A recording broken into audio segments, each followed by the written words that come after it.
फिर आपको ना हिंदू, ना मुसलमान, ना जैन, बुद्ध, इन सब में कोई डिफरेंस नहीं नजर आएगा, क्योंकि कोर या एसेंस बिल्कुल सेम है। स्पिरिचुअलिटी और धर्म और एक धार्मिकता, इन तीनों में क्या डिफरेंस है और अध्यात्म क्या है, उस पर थोड़ा सा विस्तार डालें। धर्म वर्ड जो आज के समय में यूज हो रहा है, धर्म वर्ड, वो बेसिकली रिलीजियन के सेंस में यूज हो रहा है, ठीक है, जिसमें कुछ रिचुअल्स होते हैं। हम जब धर्म की बात करते हैं तो सबसे पहला सवाल आता है कौन सा धर्म। कान खड़े होते हैं कि व्यक्ति के, वो बोलता है कौन सा धर्म, हिंदू या बौद्ध या जैन या मुस्लिम, जो भी धर्म है। पुराने समय में ऐसा नहीं था। अगर मैं विपश्यना की बात करूं और आचार्य प्रशांत जी की भी बात करूं, गुरु जी की बात करूं विपश्यना से, वो सब धर्म का धर्म वर्ड बहुत फ्रीक्वेंटली यूज करते हैं, पर वो उस तरीके से यूज नहीं करते जिस तरीके से हम सोसाइटी में यूज कर रहे हैं। मतलब उनके लिए धर्म का रिलीजन से कोई लेना देना नहीं है। धर्म को वो बोलते हैं कुदरत का नियम, कुदरत का कानून। How does this universe works, ये दुनिया चल कैसे रही है, इसमें कुछ कानून है, जो कानून सबके लिए एक समान होते हैं, वो मेरे लिए अलग और आपके लिए अलग नहीं होंगे, ठीक है। गुरुजी एक बहुत सिंपल सा उदाहरण देते हैं, जहां हाइड्रोजन के 2 एलिमेंट H2 और एक ऑक्सीजन मिल जाएगा, वहां पानी मिलेगा ही मिलेगा, दुनिया की कोई ताकत रोक नहीं सकती। This is a law of universe, correct, this is a law of universe. मैं स्पेशली गुरुजी को कोट कर रहा हूं यहाँ पे, क्योंकि गुरुजी इसको बहुत आसान भाषा में समझाते हैं।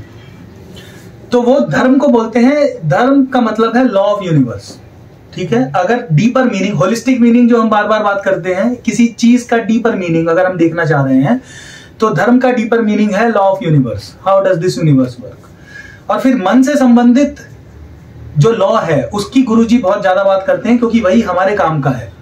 मन से संबंधित लॉ क्या है, जब जब मन के अंदर कोई इंप्यूरिटी जागेगी, कोई वृत्ति जागेगी, कोई विकार जागेगा,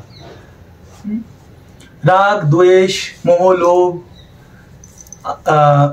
मद मात्सर्य, इनमें से कुछ भी जागेगा अगर मन के अंदर, तो बेचैनी आएगी, दुनिया की कोई ताकत रोक नहीं सकती। ये यूनिवर्स का लॉ है।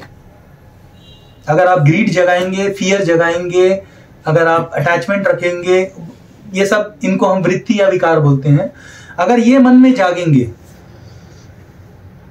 तो जाहिर सी बात है कि आप बेचैन होंगे ही होंगे। ये यूनिवर्स का लॉ है और ये सबके लिए एक समान है। ना ये कास्ट देखता, ना क्रीड देखता, ना नेशनैलिटी देखता, इसको कोई फर्क नहीं पड़ता, लॉ ऑफ यूनिवर्स।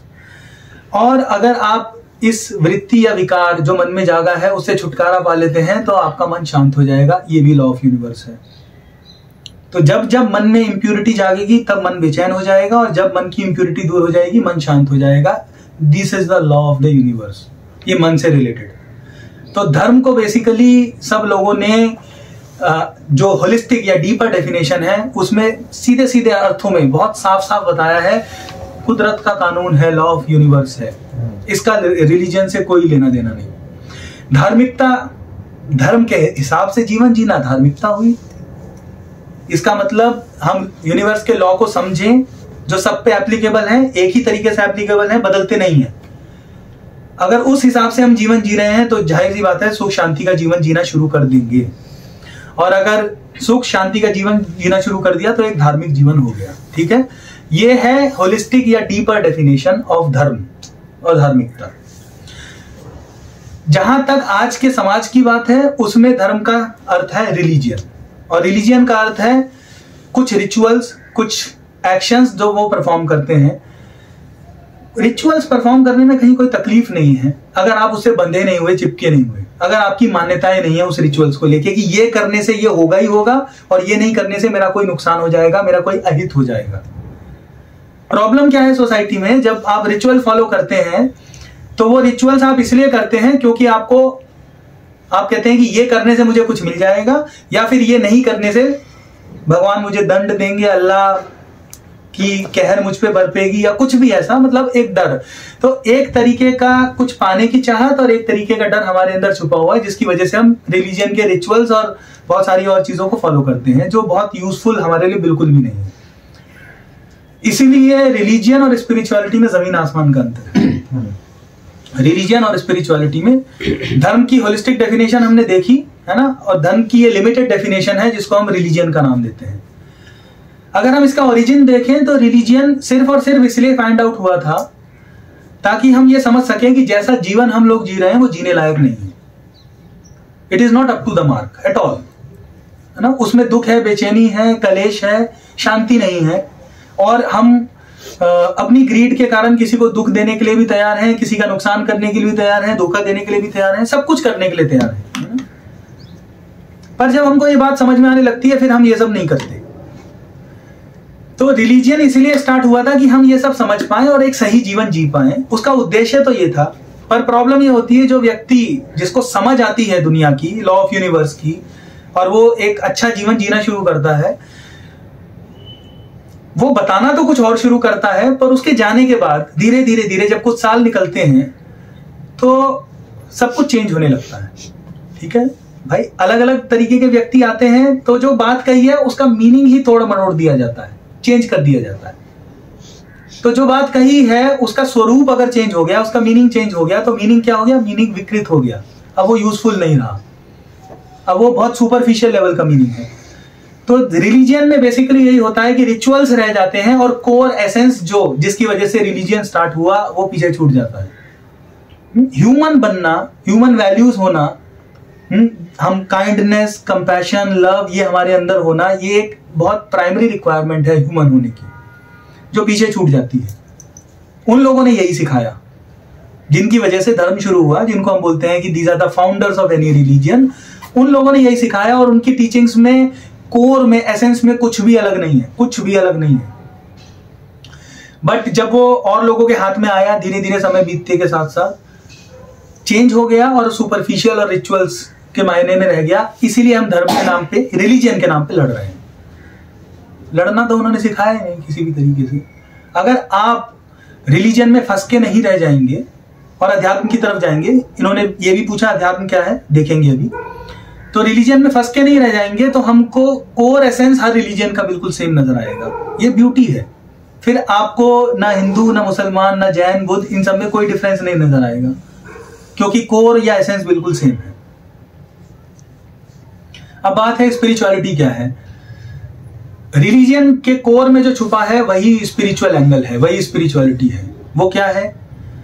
3 तरीके से मैं इसको डिफाइन करने की कोशिश करता हूं अपने एक्सपीरियंसेस के बेस पे, जो भी चला है। बहुत सारे तरीके हो सकते हैं, बट ये 3 बहुत यूजफुल रहने वाले हैं हमारे लिए। पहला है मन को जानना, मन को समझना। ये मन काम कैसे करता है इसको जानना, द वर्किंग ऑफ माइंड। ये पहली डेफिनेशन है स्पिरिचुअलिटी की। Spirituality means to understand how does the mind works. Psychology भी मन की समझ सिखाती है हमको, बट वो बहुत सीमित दृष्टि है उसकी, एक सीमा के पार नहीं जा पाते। मन को समझने के लिए तो बहुत कोशिश करते हैं, बट हमारे दुखों का इलाज कैसे है स्पिरिचुअलिटी में, उसके कोर में नहीं जाते। तो अगर हम उसके कोर में जाना शुरू कर दें तो माइंड को बहुत डीपर लेवल पे समझ सकते हैं, बहुत ज्यादा डीपर लेवल पे समझ सकते हैं। ये कोर है, स्पिरिचुअलिटी का एक कोर है। जब हमको मन समझ में आने लगता है कि ये मन ही कैसे हमें नाच नचाता है, और अगर वो जो नाच नचा रहा है उसको देखना शुरू करते हैं तो हमारा मन बदल जाता है, फिर हमारे एक्शंस बदल जाते हैं। तो मन की वर्किंग को समझना स्पिरिचुअलिटी है। जितना जितना हम मन को समझ लेंगे उतना उतना मन की गुलामी होना बंद हो जाएगी। हम मन की गुलामी कर रहे हैं, ऑलमोस्ट सब लोग। मन की गुलामी कैसे कर रहे हैं? कोई भी चीज हमें अच्छी लगती है, जो भी हम कंज्यूम करते हैं या जो देखते हैं या जो सुनते हैं, उसके साथ हम चिपकने लगते हैं। वो हमें अच्छी लगती है, हम चाहते हैं बार बार हमारे साथ ऐसा हो। इसको हम बोलते हैं कंडीशनिंग ऑफ माइंड। तो मन हमारा कंडीशनड हो जाता है, संस्कारित हो जाता है। बिना अवेयरनेस के ये जानना संभव नहीं कि हमारा मन कंडीशनड हो गया है, संस्कारित हो गया है। अवेयरनेस ही है जो हमें बताती है कि हाँ भाई, मैं तो एक लूप में फंस गया हूं, मुझे ये बार बार चाहिए और ये भी नहीं समझ में आ रहा क्यों चाहिए। बस मैं कहता हूं अच्छा लगता है तो मुझे चाहिए, और ऐसी क्रेविंग उठती है उसके लिए बार बार बार बार कि मन बहुत बेचैन हो जाता है। इसे मन की गुलामी बोलते हैं। हम कंडीशनड हो जाते हैं, उसको हम मन की गुलामी बोलते हैं। तो मन की जब डीपर लेवल पे अंडरस्टैंडिंग होती है तो ये मन की गुलामी पीछे छूटने लगती है, यानी आप अपनी कंडीशनिंग के अगेंस्ट जाने लगते हैं, वो टूटने लगती है और आप अब मन के गुलाम नहीं बचते। धीरे धीरे धीरे you start going against your minds tendencies.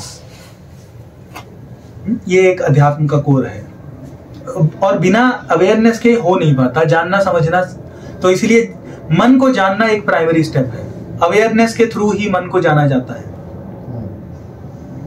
ये पहली डेफिनेशन है स्पिरिचुअलिटी की।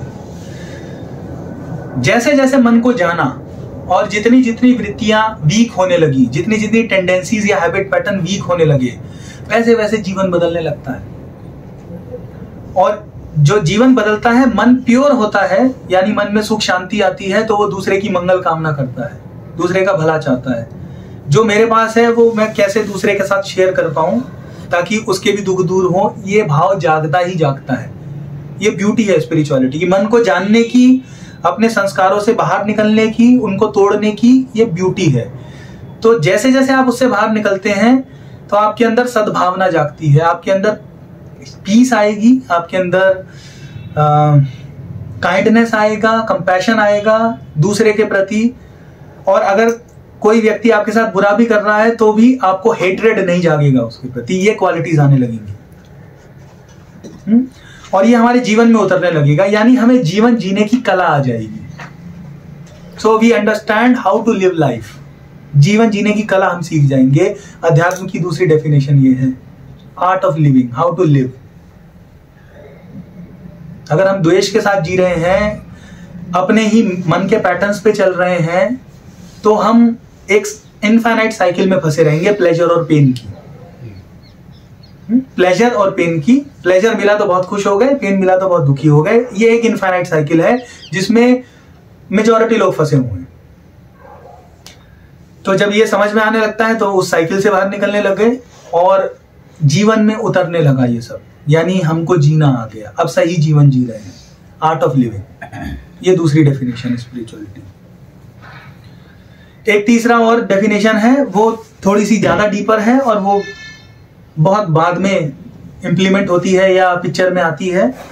वो है कि मैं हूं कौन, मेरी असली आइडेंटिटी क्या है, what is the truth about me.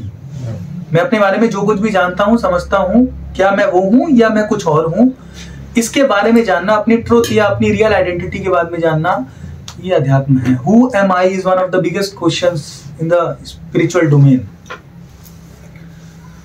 उस पर थ्योरेटिकल आंसर्स तो बहुत हैं, पर वो बहुत मदद नहीं करते हैं, वो एक्सपीरियंशियल ही होना चाहिए। ये तीसरा है जो कि मन को जाने बिना तो हो ही नहीं पाता, संभव ही नहीं है। तो पहले पहले मन को जानना होता है, वो जीवन में उतरता है, जीवन सुधरने लगता है, काइंडनेस, कंपैशन, लव, ये सब जीवन में आता है। फिर आगे बढ़ते बढ़ते कहीं जाके हमें पता लगेगा मैं हूं कौन, अपनी ट्रू आइडेंटिटी पता लगेगी। ये भी अध्यात्म की एक डीपर डेफिनेशन है। और भी हो सकती हैं, बट ये तीन हमारे बहुत काम की।